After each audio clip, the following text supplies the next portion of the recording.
Welcome to One Point Japanese. Today's Japanese lesson, grammar.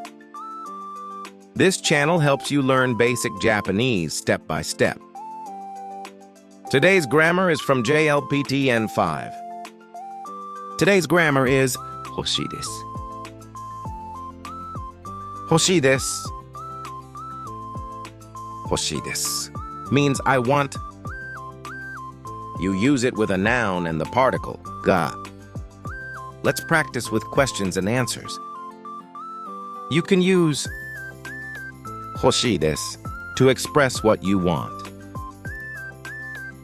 Example 1. Question.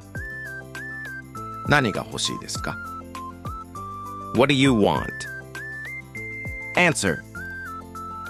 コーヒーが欲しいです。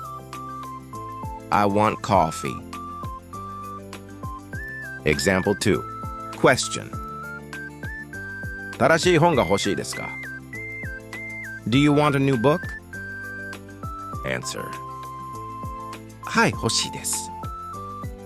Yes, I do. Example 3. Question.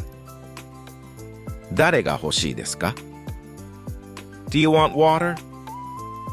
Answer. いいえ、欲しくないです。